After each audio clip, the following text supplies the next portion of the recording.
బుద్ధా వెంకన్న తాజాగా తను అందరెదురుగుండానే ఒక కెమెరాల ఎదురుగుండానే రక్తం తీపిచ్చుకుని ఆ రక్తాన్ని చంద్రబాబు గారి ఫోటోకి ఆ కటౌట్కి పూసి అట్లాగే నా చివరి రక్త బొట్టు వరకు పార్టీ కోసమే త్యాగం చేస్తానన్నారు. పాపం ఆయన త్యాగం చేయాల్సి వస్తుంది.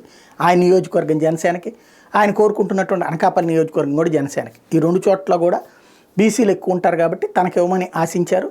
రెండు కూడా జనసేన కోరుకుంటుంది. అక్కడేమో ఏకంగా నాగబాబు గారు, ఇక్కడేమో పోతుల మహేష్. కాబట్టి పోతుని మహేష్ ఇద్దరు కూడా వాళ్ళకే వెళ్తున్నటువంటి పరిస్థితి. అందువల్లనే ఇంత కష్టపడ్డారు. అయితే అసలు పాయింట్ ఏంటంటే ఇందులో ఉన్న అసలు ట్విస్ట్, రక్తదానానికి రక్తం తీయచ్చు కానీ ఏ ల్యాబ్ వాళ్ళైనా సరే రక్తం ఇట్లా పూసుకోవడానికి, పోసుకోవడానికి, పారేయడానికి, పారపోయడానికి తీయకూడదు. అది ప్రొఫెషనల్ ఎథిక్సే కాదు, క్రైమ్ కూడా. మరి ఇప్పుడు ఆ బ్లడ్ తీసిన వ్యక్తి తప్పు చేసినట్టే, ఎవరు కేసు పట్టలేదు కాబట్టి నడుస్తుంది. కానీ రక్తాన్ని ఇట్లాంటి వాటికి వాడటం అనేటువంటిది క్రైమ్ అవుతుంది, లేదా అలాంటి వాళ్ళని వార్న్ చేయాల్సినటువంటి అవసరం ఉంది. అది ఇప్పుడు అతని తలకు చుట్టుకుంటుందా లేదో చూడాలి.